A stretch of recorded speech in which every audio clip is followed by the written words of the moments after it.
Hello bazooka എന്ന ചിത്രത്തിൻ്റെ 7ാം ദിവസത്തെ UAE ബോക്സ് ഓഫീസ് കളക്ഷൻ റിപ്പോർട്ടാണെന്ന് നോക്കാൻ പോകുന്നത്. വീഡിയോയിൽ മുൻപ് വീഡിയോ ലൈക്ക് ചെയ്യുക, ചാനൽ സബ്സ്ക്രൈബ് ചെയ്യുക. മാർച്ച് ഏപ്രിൽ മാസം OTT റിലീസ് ചെയ്യുന്ന ചിത്രങ്ങളുടെ വീഡിയോ നമ്മുടെ ചാനൽ ഭാഗം പരിശോധിച്ചാൽ നിങ്ങൾക്ക് കാണാൻ വേണ്ടി സാധിക്കുന്നതായിരിക്കും.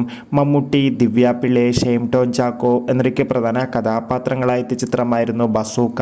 ചിത്രത്തിന് അത്യാവശ്യം ഒരു അഭിപ്രായം തന്നെയാണ് ഇപ്പോഴും പുറത്തുകൊണ്ടിരിക്കുന്നത്.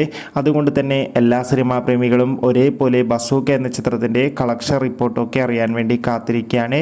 ഫൈനലി 7ാം ദിവസത്തെ ഏറ്റവും പുതിയ UAE ബോക്സ് ഓഫീസ് കളക്ഷൻ റിപ്പോർട്ടൊക്കെ പുറത്തുവന്നിരിക്കുകയാണ്. UAEയിൽ നിന്ന് മാത്രം ബസൂക്ക എന്ന ചിത്രം ഏകദേശം 50 ലക്ഷത്തിൻ്റെ അടുത്ത് വരെ എന്നും കളക്ഷൻ സ്വന്തമാക്കുമെന്നാണ് ട്രാക്കിംഗ് റിപ്പോർട്ടുകൾ സൂചിപ്പിക്കുന്നത്.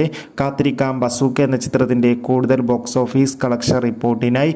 ചിത്രം കണ്ടവരുടെ അഭിപ്രായം കമൻറ്റ് ചെയ്യുക. കൂടുതൽ സിനിമാ വാർത്തകൾ പെട്ടെന്ന് ലഭിക്കാൻ വേണ്ടി ചാനൽ ഇപ്പോൾ തന്നെ സബ്സ്ക്രൈബ് ചെയ്യൂ. അടുത്തൊരു വീഡിയോയിൽ കാണുമ്പോൾ ഏവർക്കും ബൈ ബൈ.